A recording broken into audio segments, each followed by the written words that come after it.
ফের মূল্যবৃদ্ধি নিয়ে নবান্নে বৈঠক। আজই নবান্নে বৈঠকের ডাক মুখ্য সচিবের।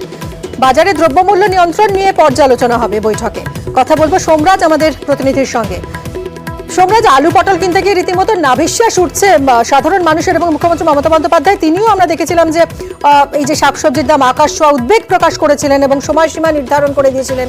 ইবি টাস্ক ফোর্স তারা একেবারে বাজার ঘুরে ঘুরে পর্যালোচনা করেছেন। কি আজকের এই বৈঠকে ঠিক কি কি নিয়ে আলোচনা হবে?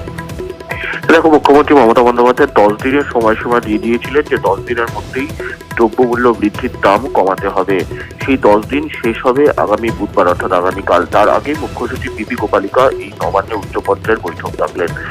যেটা প্রথমত আলোচনা করা হবে যে আজকের বৈঠকে যে বিভিন্ন শাকসবজিতে যে দাম কমানোর নির্দেশ দিয়েছিলেন মুখ্যমন্ত্রী মমতা বন্দ্যোপাধ্যায় সেটা কতটা কমানো গেল।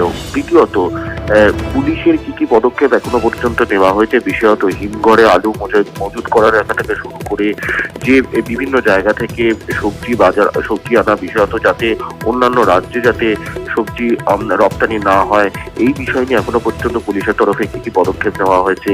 তৃতীয়ত বিভিন্ন বাজারগুলিতে এনফোর্সমেন্ট ব্রাঞ্চ হানা দিচ্ছে নাকি, গোটা বিষয়টি নিয়েই পর্যালোচনা করবেন রাজ্যের মুখ্য সচিব বিপি গোপালিকা। বিকেল 4টা থেকে এই বৈঠক ডাকা হয়েছে নবান্নে, যে বৈঠকে বিভিন্ন জেলা শাসক, পুলিশ সুপাররাও ভার্চুয়ালি উপস্থিত থাকবেন বলে নবান্ন সূত্রে খবর।